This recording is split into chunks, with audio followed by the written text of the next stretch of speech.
Ya, shalom saudara-saudaraku yang terkasih. Ya, selamat malam. Kita Bible study lagi malam hari ini. Ya, kalau saya salam yang terkasih itu bukan lip service ya, benar-benar itu kebenaran. Kita ini beloved ya. Kita oleh darah anak domba kita dijadikan terkasih. Benar-benar ya, karena kita itu dari bukan anak Allah jadi anak Allah. Ya, dari bahkan kalau orang Yahudi di bawah hukum Taurat nggak ada berkat, sudah di bawah hukum Taurat nggak ada berkat. Ya, nggak ada kehidupan, kematian. Ya, kita dipindahkan di bawah kasih karunia di dalam Kristus, ada kehidupan ya. Dan kita tahu itu tujuan Tuhan. Jumat lalu kita sudah dengar ya bahwa Tuhan itu senang ya, sama-sama katakan Tuhan itu senang jika kita meminta yang besar. Nah, ini juga nggak mudah ya, karena mungkin manusia itu secara umum, apalagi orang Indonesia tuh sungkan atau ngerasa ya take and give dong gitu atau itu ya. Tapi kita udah tahu bahwa kalau kita nggak siap diberi pondasi yang benar tentang kasih karunia, bahwa itu supply, bahwa Tuhan Yesus sudah bayar lunas, bahwa Bapa itu udah berikan yang terbaik, yang the best from heaven, yang termulia, pasti ada penentangan saudara ya. Karena bab 17 part 2 ini ya tetap ya judulnya Tuhan senang kita minta hal-hal yang besar. Sama-sama katakan Tuhan senang saya meminta hal-hal yang besar. Pegang dulu ya saudara ya. Ini termasuk dari power dari right believing. Memiliki opini yang baik tentang Tuhan. Bukan ya asal cukuplah, bukan. Hal besar. Karena saudara, Tuhan akan memberkati saudara dan saya dengan tujuan gitu. Amin. Karena tetap percaya yang benar pasti akan menghasilkan kehidupan yang benar. Jangan takut jadinya untuk menerima yang besar dari Tuhan. Ya, jadi ini udah masuk yang praktis ini. Nanti akan kita lihat seperti doa Yabes kan? Jumat yang lalu sudah bisa dengar lagi bagaimana tuh Yabes lebih dimuliakan karena dia minta besar sebenarnya. Tapi nama Yabes artinya ibunya melahirkan dengan kesakitan. Jadi namanya buruk. Dia mempunyai panggilan yang buruk. Tetapi dia berkata, Tuhan berkati aku berlimpah-limpah. Sama-sama kita juga sama dah ya. Kita bilang ya, Bapak berkati saya berlimpah-limpah. Perluas daerah saya. Tanganmu yang menyertai saya, memberikan melindungi dan melepaskan saya dari malapetaka. Dan tidak ada kesakitan atau penyakit yang menimpa saya.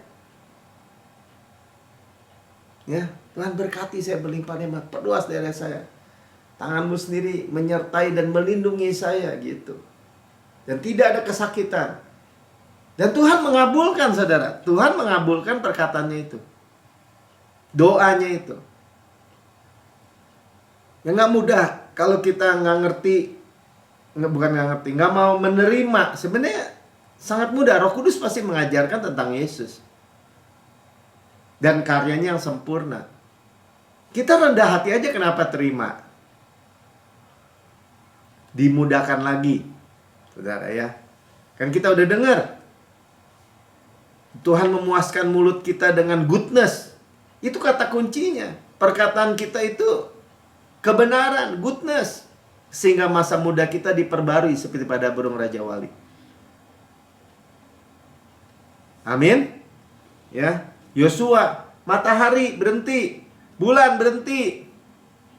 Karena dia perlu waktu. 24 jam Tuhan delay itu, hari itu. Sampai dia menumpas habis musuh-musuhnya. Saudara, itu perkara yang amazed menurut saya, luar biasa. Saudara mulai. Ya kalau sakit bilang 120% lebih baik dari sebelumnya. Mau besar, mau kecil, kalau itu penting buat saudara, penting buat Tuhan. Amin. Ya Tuhan berikan darahnya, Tuhan sudah berikan anaknya Yesus. Tuhan karuniakan Roh Kudus buat kita. Kita ini sangat spesial. Suatu hari waktu awal-awal saya full timer di Jakarta, saya cuma tidur di satu kamar yang ya nggak begitu besar lah, 2 kali 3 meter, joknya juga di bawah, maksudnya kasurnya, dan saya hanya digaji 200.000, tidur di gereja, kosong, di ruko gitu, tingkat 2-nya. Satu ketika saya lagi berdoa, Tuhan tanya, Mel, kamu sukanya apa sih? Tuhan tanya gitu tiba-tiba saya lagi doa. Ah, Tuhan juga tahu saya sukanya olahraga. Segitu aja. Saya nggak ngomong rohani ya. Saya nggak ngomong, Tuhan saya sukanya doa, memuji, menyembahmu. Saya bilang, ah Tuhan tahu saya sukanya olahraga. Spontan aja saya bilang gitu. Nah, malam itu kena, ya tidurlah saya kan. Lagi doa, setelah itu tidur. Pagi-pagi saya bangun, saya buka sekretariat gereja. Di counter, ada ibu-ibu datang. Pak Melki, maaf, ya maaf. Jawab pertama ngomongnya maaf-maaf terus gitu ya. Kenapa, Ci? Iya, ini kemarin saya daftarin suami sama anak-anak saya untuk Club Health. Club Health itu semacam fitness center yang di Hotel Borobudur. Ya, itu ya lengkap lah Hotel Borobudur ya, di kalau yang tahu di Jakarta. Hotel Borobudur tuh di apa? Ya di Hotel Borobudur. Ya. Dan dia bilang gini, dapat gratis Pak Melki 1. Saya pikir siapa ya? Ya udah saya tulis aja nama Pak Melki. Nggak apa-apa ya. Ya udah saya bilang saya terima kan kartu Cup Health. Cuman saya cuma sampai mau nangisnya gini. Ya artinya saya pakai itu akhirnya kan. Saya kalau udah habis doa pagi-pagi, saya berenang tuh di Hotel Borobudur, nggak ada orang. Club Health apa tuh, fitness center yang luar biasa bagus, nggak ada orang karena masih pagi. Hampir tiap hari. Saya bilang, Tuhan terima kasih. Saudara, sampai hal-hal yang kecil ya, yang sederhana apa, kita minta. Tapi emang hal besar bagi saya, kan saya asbun waktu itu, bukan asbun lah ya, minta sesuatu yang saya nggak punya gitu sebenarnya. Saya nggak punya uang yang mahal mungkin ya. Tapi sekali lagi ya, kita akan mendengar cerita, nanti saya bacakan kesaksiannya sambil kita lihat bahwa dia ini ada seorang perempuan namanya Olivia Lam. Ya dia pengusaha yang sangat terkenal nggak terkenal lah ya, akhirnya karena keberhasilannya luar biasa ya di Singapura.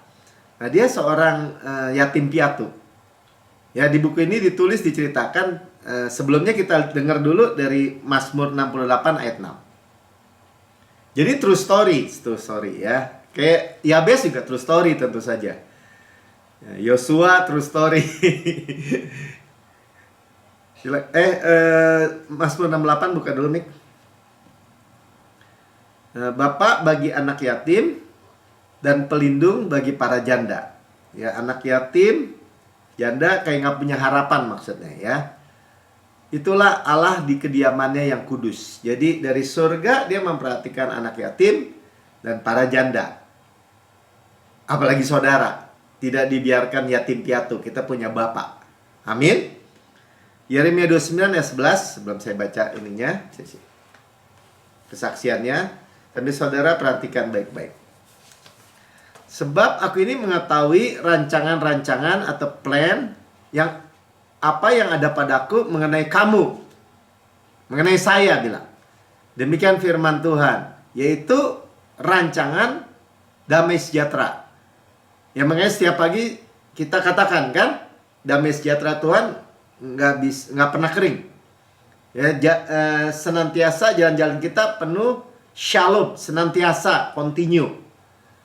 Ya, bukan rancangan kecelakaan. Jadi saudara dan saya, ya kalau melihat gini, kok dikit-dikit ada celaka ya, kok dikit-dikit ada sesuatu yang buruk ya.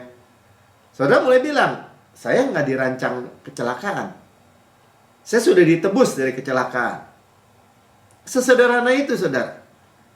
Ya, baca sama-sama untuk memberikan kepadamu hari depan yang penuh harapan. Jadi kalau saudara dan saya berpikir masa depan dan itu menakutkan, masa depan saya penuh harapan. Dan harapan Alkitab, sama-sama katakan, harapan Alkitab itu pasti. Ya, kita udah tahu ya, elpis kalau bahasa Yunaninya, confident expectation of good. Ya, suatu kepastian dari yang kita harapkan dan baik, nggak ada harapan yang buruk. Amin. Oke.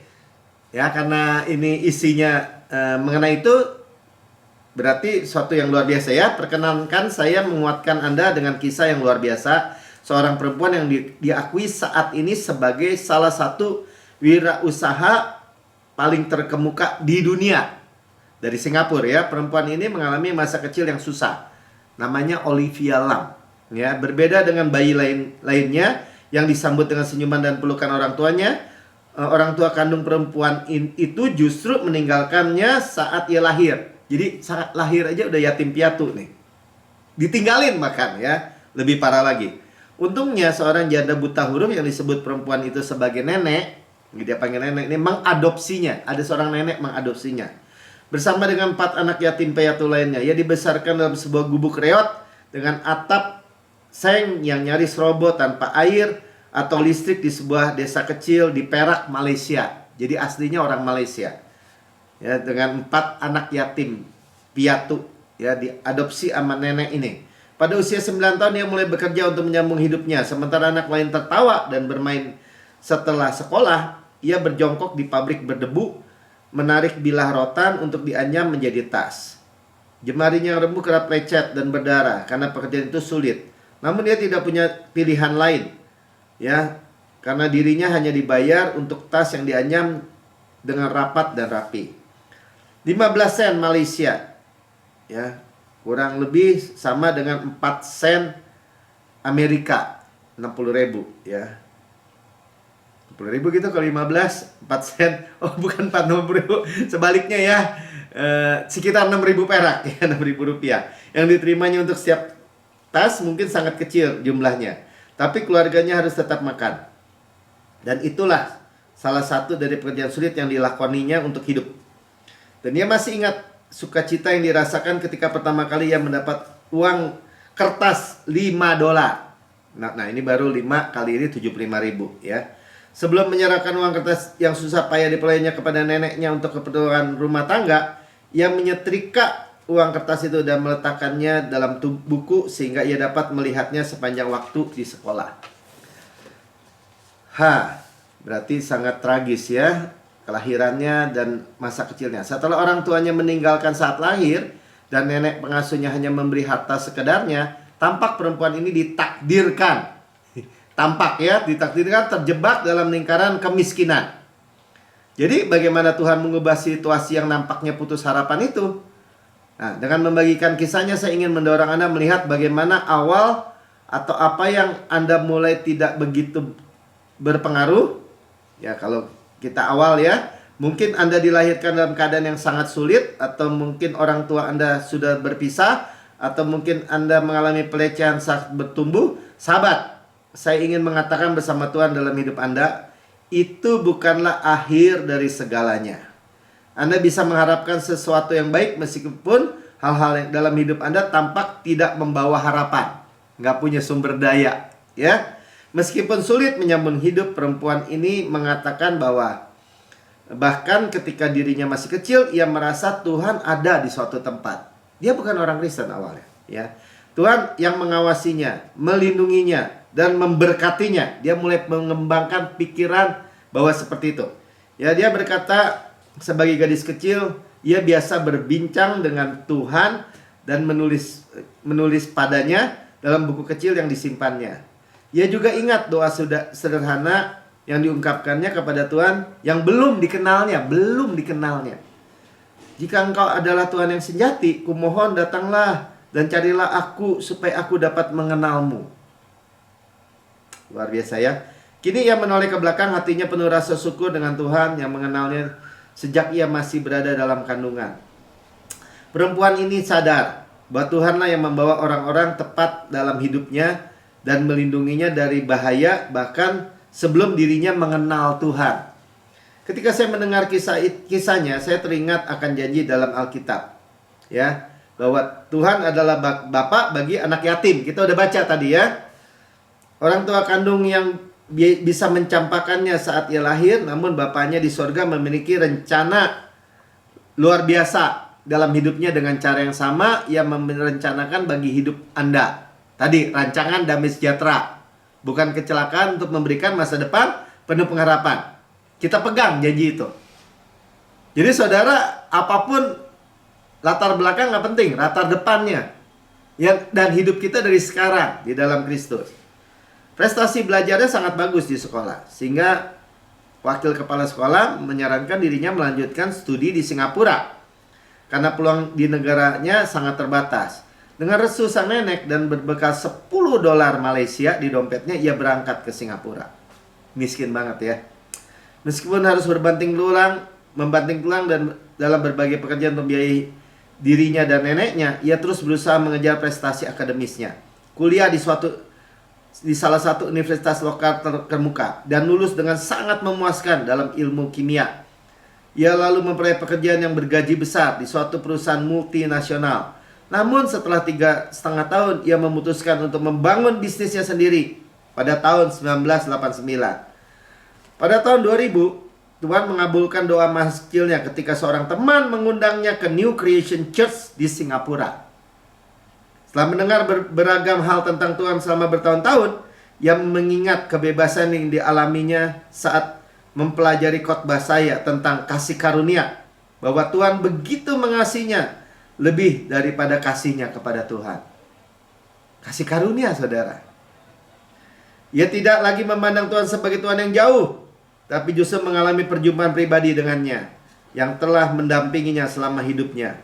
Ia mengatakan bahwa ketika ia menemukan kasih Yesus, ia mulai menghadiri kebaktian setiap hari Minggu meskipun harus antri masuk ke dalam auditorium kami. Dulu ya auditorium tempat ibadah New Christian Church yang antri. Karena di Suntec City dulu namanya. Beberapa waktu kemudian ia merasa Tuhan membimbingnya untuk mendaftarkan bisnisnya menjadi perusahaan go public agar mampu bersaing. Ia meminta bantuan bank untuk menjamin upaya perusahaannya untuk melakukan penawaran saham perdana atau IPO.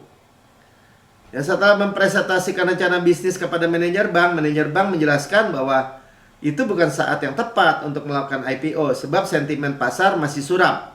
Dan Dow Jones, pasar saham di Amerika sedang menurun tajam. Sebagai penutup, manajer bank berkata, kalau Dow Jones mulai naik hari ini, Anda boleh datang lagi besok dan kita bicara lagi. Saya ingat saudara, suatu waktu ya dipecat dari gereja, saya pernah dia bilang, Tuhan kalau orang gak kerja jangan makan. Ya, saya cuma punya selembar kertas dari teman saya, boleh buka showroom. Saya nggak punya uang, saudara. Saya datang ke bank,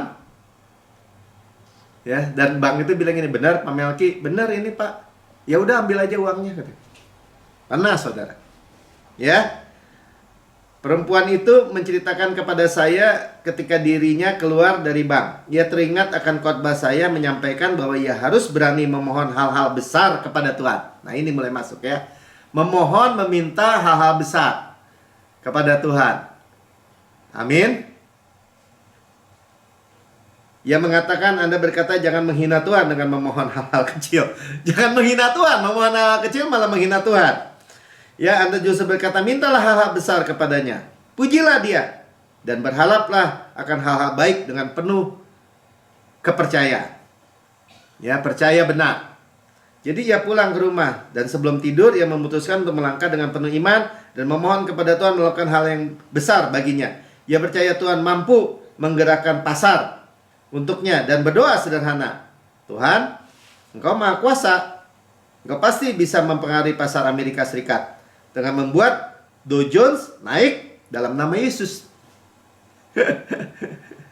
Lagi menurun tajam, minta naik pasar saham. Waktu Singapura ada 12 jam lebih awal daripada New York. Ya, kita beda 12 jam sama Jakarta, sama Bandung ya. Jadi pasar buka setiap malam hari di Singapura, sekitar pukul 4 dini hari. Perempuan itu merasa terdorong untuk bangkit dari tempat tidurnya dan mengecek tren Dow Jones jam 4 pagi, ya memang jam 4 sore di sana. Dan mendapati bahwa tren telah bergerak naik. Dan dalam waktu hanya 4 jam, Dow Jones telah naik sebesar 18% karena pengumuman mengejutkan dari calon gubernur Bank Sentral, yaitu Alan Greenspan. Haleluya, ya. Jadi perempuan ini dibilang ya, mempunyai pendapat yang baik tentang Tuhan, bahwa ia mengisahkan salah satu ayat dalam Alkitab yang mendukungnya adalah Yohanes 10 ayat 10. Saudara lihat ya, dengar ya, buka aja mic boleh. Aku datang supaya mereka boleh hidup dan memperolehnya dengan segala kelimpahan. Saudara tahu tujuan Tuhan Yesus datang?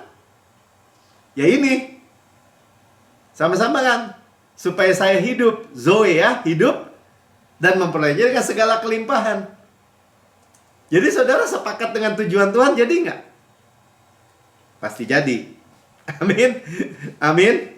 Ya, bahkan saat bisnisnya dihadapi dengan masalah, ia akan menyatakan bahwa Tuhan akan melimpahkannya dengan berlimpah-limpah. Ia berpegang pada janjinya bahwa dirinya adalah kebenaran Tuhan di dalam Kristus. Sama ya, saudara sudah tahu saya adalah kebenaran Tuhan dalam Kristus untuk segala masalah saudara, karena itu kedudukan. Ketika mengalami kesulitan dan ekonomi mengalami resesi, ia terus berharap hal-hal yang baik. Dengan penuh keyakinan dan memandang Tuhan yang baik datang membawa hidup yang berkelimpahan bagi kita. Ya, tujuan Tuhan tuh. Jangan pernah lupa dalam kehidupan saudara. Plan Tuhan, masa depan penuh pengharapan, penuh shalom. Tujuan Tuhan supaya saya boleh hidup dan merengnya dengan segala kelimpahan. Kelimpahan dengan tujuan. Nah itu ya, pasti ada tujuannya kan, tujuan Tuhan datang, tadi saya bilang. Amin. Ya, kalau ya target Tuhan buat saudara apa? Buat orang Kristen apa? Kanaan. Sama-sama katakan Kanaan. Ya, nggak cuma dikeluarin dari Mesir, dari dunia, terus dibiarkan di padang gurun. Enggak. Dikeluarkan dan dimasukkan. Nah, terus ya, saya ingin sampaikan bahwa tidak semua dalam hidup ini berjalan lancar memang saat Anda berharap kepada Tuhan. Ya, sebab Tuhan Yesus mengatakan dalam Yohanes 16 ayat 33, sambil kita baca ya, Yohanes 16 ayat 33, Mika, ya semua itu kukatakan kepadamu supaya kamu beroleh damai sejahtera. Tadi kan plan Tuhan damai sejahtera. Aku dalam aku ya, dalam dunia ini kamu menderita penganiayaan, tapi kuatkanlah hatimu. Aku telah mengalahkan dunia. Amin. Ya, jadi kalaupun nggak mulus, ya saudara, Tuhan sudah mengalahkan dunia. Ya. Jadi saya lanjutkan. Kan tadi dia tidur, bangun, doa. Hari berikutnya perempuan itu bergegas menuju kantor manajer bank dan menunjukkan kenaikan tren Dow Jones hanya dalam sehari. Manajer bank beralasan bahwa kenaikan tren itu hanya terjadi sementara dan menyebutkan syarat-syarat lainnya yang harus perempuan ini penuhi. Takut sendiri, ya udah janji tapi nggak mau tepati. Ya, dengan berani karena menyadari bahwa Tuhan akan memberkatinya, ya cepat-cepat menelpon mantan teman kuliahnya dan para profesor untuk mendukungnya sehingga ia mampu mempresentasikan daftar investor yang berminat pada hari itu juga kepada manajer bank tersebut. Akhirnya sang manajer bank sangat terkesan karena perempuan ini mampu memperoleh banyak dukungan dan minat pada siang itu. Tentu saja manajer bank tidak mengerti bahwa itu adalah campur tangan Tuhan. Bank membuat komitmen untuk menjamin IPO perusahaan itu dan membantunya untuk menjadi perusahaan go public. Pada saat perempuan itu meluncurkan IPO perusahaannya, pemerintah Singapura mencanangkan program untuk menekankan pentingnya daur ulang air limbah sebagai menjadi air minum, serta mengumumkan tender pembangunan daur ulang air limbah pertama dan fasilitas penjaring air. Bukankah hari-hari ini kita sedang dengar Kairos Kara, ya, right time, right place, Kairos Dektos, waktu saat paling diberkati oleh kemurahan cuma-cuma Tuhan mengalir dengan deras. Sama-sama katakan, waktu yang tepat, tempat yang tepat. Ya, tadi urusan bank, sekarang urusan pemerintah. Ya, berita di media marak diberitakan tentang nilai dan pentingnya air untuk bangsa Singapura. Tak seorang pun mampu mengatur hal ini. Tapi Tuhan mampu. Tuhan mengorkestrasi semua. Sama-sama katakan, Tuhan mengorkestrasi semua untuk kebaikan saya. Untuk masa depan saya dan keluarga saya. Katakan saudara. Ya, tak seorang pun mampu mengatur hal itu. Oke, perempuan ini tidak menyangka bahwa air, industri yang digelutinya, air, ya, menjadi titik penentu pada tahun itu menjadikan bisnisnya go public berkat dorongan dari Tuhan. Ia tidak tahu apapun tentang proyek tersebut, hanya mengarahkan perhatiannya kepada Yesus. Nggak tahu aja arahin ke Yesus. Tetapi Tuhan bekerja di belakang layar. Namun begitu masyarakat mulai berspekulasi bahwa perempuan ini pasti telah mengetahui tentang tender besar pemerintah, dia nggak tahu, tapi rakyat menilai begitu. Minat masyarakat terhadap IPO perusahaannya terus meningkat. Dengan semua sorotan media, publisitas, dan kehebohan terhadap air, IPO perusahaannya sangat menggemparkan dan menuai kelebihan permintaan. Oversubscribe sebanyak 7 kali. Perusahaannya namanya Hi-Flux, ya, HIYFLUX, menjadi perusahaan penyaring penyaringan air pertama yang terdaftar dalam Bursa Efek Singapura.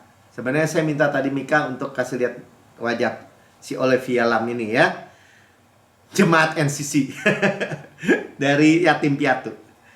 Perempuan ini menceritakan bahwa banyaknya kesaksian luar biasa tentang bagaimana Tuhan membuka jalan kemurahan hati dan berkat-berkatnya kepada dirinya di China, di India, di Timur Tengah, setelah saham perusahaannya melantai di bursa saham maksudnya. Ketika ia mengajukan tender proyek infrastruktur bernilai jutaan dolar untuk membangun pabrik air limbah atau beberapa fasilitas membrane based seawater distillation, pemurnian itu air laut, ya, jadi air tawar, ya, di dunia. Ia bagaikan Daud melawan Goliat dalam bidang industri. Namun ia terus melaju ke atas dan beberapa kali memenangkan proyek.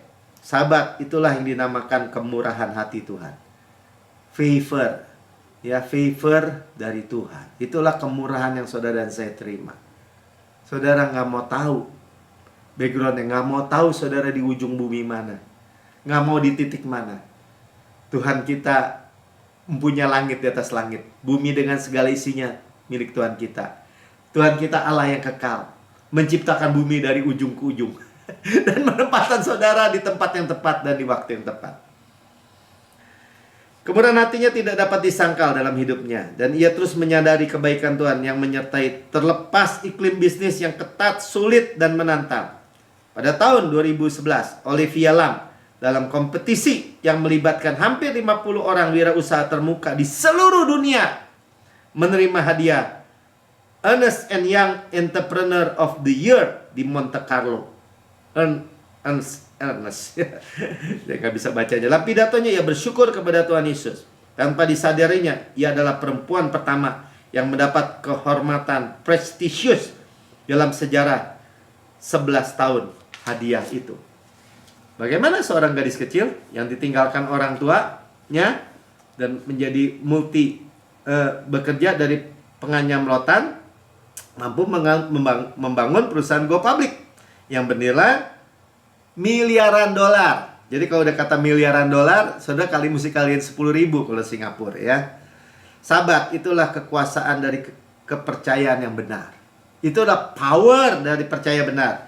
Kisah Olivia adalah kisah luar biasa yang menceritakan kebaikan, kemurahan hati, kasih karunia, dan kuasa Tuhan kita. Sama-sama katakan kuasa, power.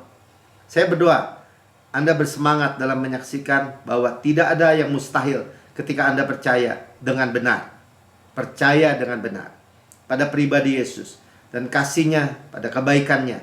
Hanya pada kasih-Nya, kebaikannya. Mintalah hal-hal yang besar dari Tuhan. Tuhan mengasihi Anda yang memiliki rekam jejak yang dapat melakukan jauh lebih banyak daripada yang kita doakan atau pikirkan.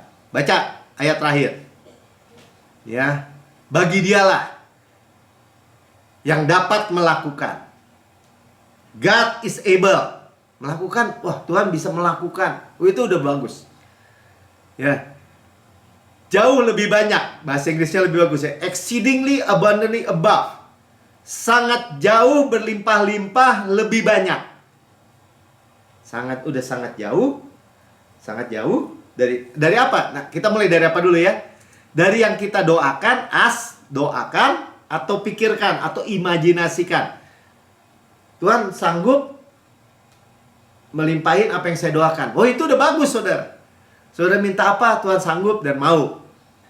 Terus Tuhan sanggup melimpahkan apa yang saya doakan dan imajinasikan. Kalau imajinasikan, misalnya kayak dia, Tuhan sanggup melimpahkan, memberikan anak yang bagi dia. Kan dia merindukan anak. Kalau imajinasinya apa? Oh, anak saya Pak Melki 5 di rumah rame. Tuhan sanggup. Tuhan sanggup ya melakukan exceedingly abundantly above. Ya, sangat jauh, berlimpah-limpah, lebih banyak. Bukan hanya punya anak 5. Anak yang cantik-cantik, yang ganteng-ganteng, yang pinter-pinter, yang penuh kemuliaan. Yang powerful. Ya, karena according to the power of that works in us. Jadi accordingnya itu menurut, sama-sama kata menurut, ya, kuasa yang bekerja dalam kita. Balik lagi ke bahasa Indonesia aja ya, nggak apa-apa. Jauh lebih banyak yang kita doakan, imajinasi seperti ternyata dari kuasa yang bekerja dalam kita. Amin, saudara. Jadi jelas ya, kalau Tuhan bilang ini, Tuhan senang kalau kita meminta besar. Amin. Ya, sangat jauh, berlimpah-limpah, sangat jauh, berlimpah-limpah, lebih tinggi dari apa yang kita doakan, apa yang kita imajinasikan. God is able to do menurut powernya. Amin. Tuhan Yesus memberkati saudara. Ya, mari saudara yang mendengar di rekaman YouTube, saudara mendengar firman ini, kita mau berdoa. Kalau sudah belum terima Yesus, kita berdoa untuk terima Yesus ya. Oke, saudara, ikuti saya berdoa. Katakan, Tuhan Yesus yang maha mulia, saya menerima Engkau sebagai Tuhan dan Juru Selamat pribadi saya. Dengan mulut saya mengaku, dengan hati saya percaya bahwa Tuhan telah mati buat saya, dibangkitkan karena pembenaran saya, naik ke surga, duduk di sebelah kanan Allah Bapa, dan mendudukkan saya bersama-sama dengan Yesus di surga. Surga adalah rumah saya, dan saya adalah anak yang paling dikasihi. Dan Bapa saya memiliki rancangan masa depan buat saya, damai sejahtera. Terima kasih Bapak, saya minta semua keluarga saya diselamatkan. Saya minta hal yang besar. Saya diselamatkan, sisi rumah tangga saya diselamatkan. Di dalam nama Tuhan Yesus, amin.